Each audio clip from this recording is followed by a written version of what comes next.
సామెతలు 18వ అధ్యాయము 1 నుంచి 24 వచనములు. వేరుండ గోరువాడు స్వేచ్ఛానుసారముగా నడుచువాడు అట్టివాడు లెస్సైన జ్ఞానమునకు విరోధి. బుద్ధిహీనుడు వివేచనయందు సంతోషింపక తన అభిప్రాయములను బయలుపరచుటయందు సంతోషించును. భక్తిహీనుడు రాగానే తిరస్కారము వచ్చును, అవమానము రాగానే నింద వచ్చును. మనుష్యుని నోటి మాటలు లోతు నీటి వంటివి, అవి నది ప్రవాహము వంటివి, జ్ఞానపు ఊట వంటివి.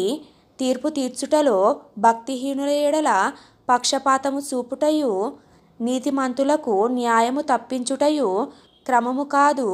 బుద్ధిహీనుని పెదవులు కలహమునకు సిద్ధముగానున్నవి, దెబ్బలు కావలెనని వాడు కేకలు వేయును. బుద్ధిహీనుని నోరు వానికి నాశనము తెచ్చును, వాని పెదవులు వాని ప్రాణమునకు ఉరి తెచ్చును. కొండెగాని మాటలు రుచిగల భోజ్యములు, అవి లోకడుపులోనికి దిగిపోవును. పనిలో జాగు చేయువాడు నష్టము చేయువానికి సోదరుడు.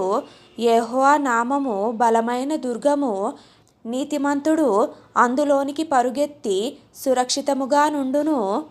ధనవంతునికి వాని ఆస్తి ఆశ్రయపట్టణము, వాని దృష్టికి అది ఎత్తైన ప్రాకారము.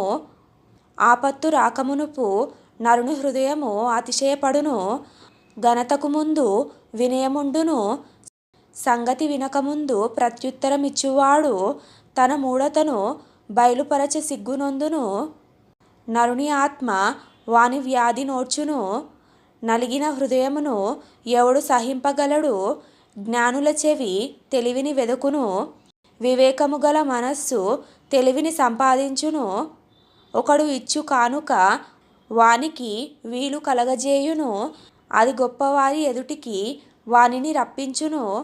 వ్యాజ్యమందు వాది పక్షము న్యాయముగా కనబడును, అయితే ఎదుటివాడు వచ్చిన మీదట వాని సంగతి తేటపడును. చీట్లు వేయుట చేత వివాదము మానును, అది పరాక్రమశాలులను సమాధానపరచును.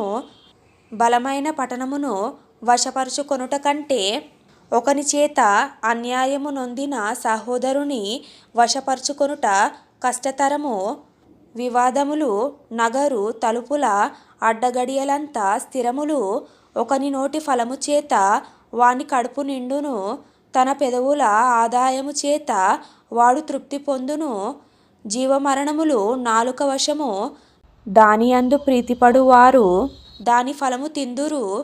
భార్య దొరికిన వానికి మేలు దొరికెను, అట్టివాడు యెహోవా వలన అనుగ్రహము పొందినవాడు.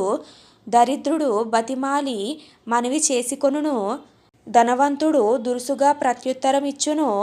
బహుమంది చెలికాండ్రు గలవాడు నష్టపడును, సహోదరుని కంటెను ఎక్కువగా హత్తియుండు స్నేహితుడు కలడు.